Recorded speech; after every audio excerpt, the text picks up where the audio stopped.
हे भगवान, इस बार तो इतनी कड़ाके की ठंड पड़ी है। लगता है ये ठंड तो जान लेकर ही रहेगी। बहू, ओ बहू।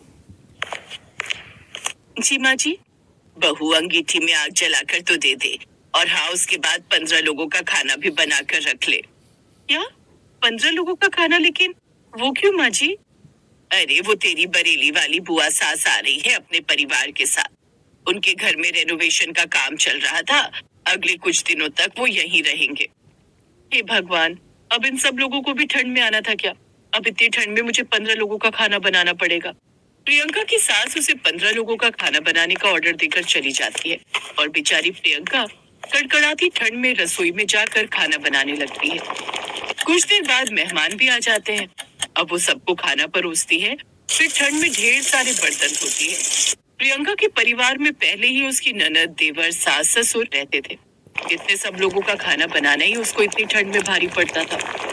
ऊपर से अब बुआ सास और उसका बेटा, बहू और बेटी भी वहां आ जाते हैं। प्रियंका बेचारी की सुबह से शाम ही हो जाती।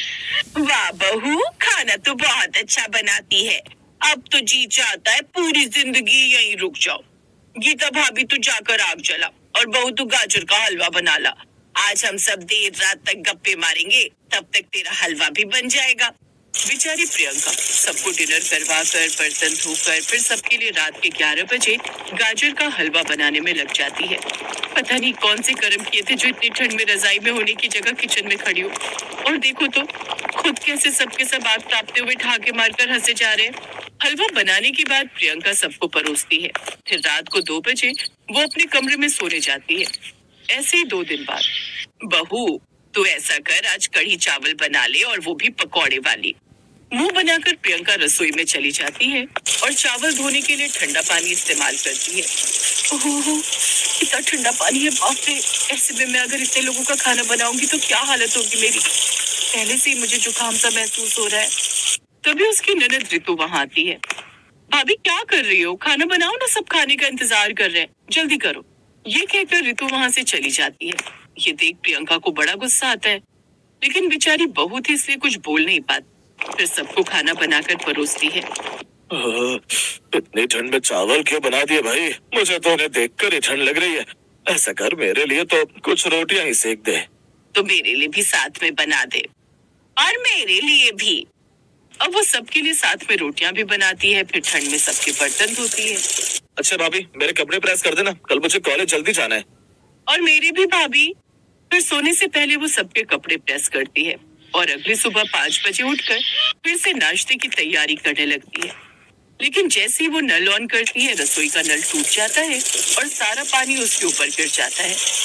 हे भगवान, मेरे सारे कपड़े भीग गए, और मैंने तो कल ही अपने सभी स्वेटर और शॉल भी धो दिए, तो वो भी अभी गीली होंगी। माँ जी से जाकर ले लेती हूँ। ओफो बहू, ये कैसा बहाना है काम चोरी का? वैसे भी तेरे पास कपड़े ही नहीं है।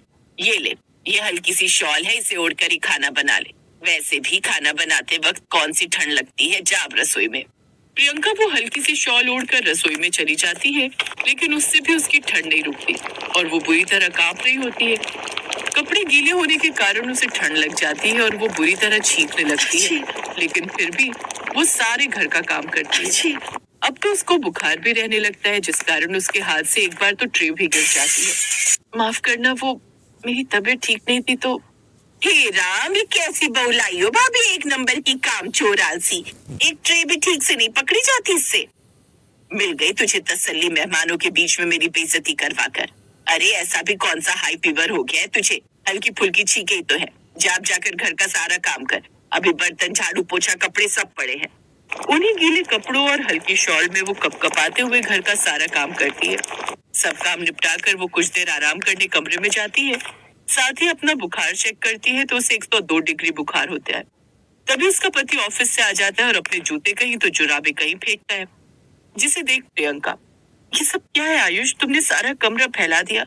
एक तो वैसे ही इतनी ठंड है। ठंड तुम्हारे लिए नहीं है, सबके लिए। हम भी तो बाहर जाकर काम करते हैं। अब जाओ और जाकर मेरे लिए चाय बना दो, और साथ में पकौड़े भी। हे भगवान, इन सब में किसी को भी मेरी कोई परवाह नहीं है। सबको बस अपने काम की पड़ी है। जैसे तैसे वो अपने पति को चाय पकौड़े बनाकर देती है। पकौड़ों की खुशबू से और लोग भी वहां आते हैं और उससे पकौड़े बनाने की जिद करते हैं। नतीजा ये होता है कि बहू का फीवर और बढ़ जाता है और वो चक्कर खाकर गिर जाती है। माँ, तुम्हें पकौड़े जलने की बदबू नहीं आ रही क्या? आ तो रही है। ये बहू भी ना काम में बिल्कुल भी ध्यान नहीं है इसका। जरा सी ठंड क्या पड़ गई, इसने तो काम से पीछा ही छुड़ा लिया। इसने तो मेरी नाक में दम कर दिया है। अभी जाकर बताती हूँ इसे। अरे आज खाना जलाया है, कल को कहीं मेरा पूरा घर ही ना जला दे। गुस्से में वो रसोई में जाती है जहाँ वो देखते हैं कि प्रियंका बेहोश पड़ी है और उसका पूरा शरीर बुरी तरह तप रहा है। वो जल्दी से आयुष को बुलाती है और वो उसे अस्पताल ले जाता है जहाँ डॉक्टर उन्हें बताते हैं कि उसे 105 डिग्री बुखार है। लगता है आपने इससे कुछ ज्यादा ही काम ले लिया है। बुखार की हालत में भी, तभी तो इतनी कमजोरी है। अब 2 हफ्ते तक इसको बेड रेस्ट देना होगा। मेरी गलती थी, मेरी बीवी बुखार में भी काम करती रही और मैंने ही ध्यान नहीं दिया। हमने भी बहू की सर्दी और बुखार को नजरअंदाज किया और इतनी ठंड में भी इससे इतना काम लिया। लेकिन बस अब और नहीं। अब से हम सब इस ठंड में बहू की काम में मदद करेंगे। उस दिन के बाद सब लोग प्रियंका की काम में मदद करते हैं, साथ ही उसे भी ठंड में आराम करने देते हैं।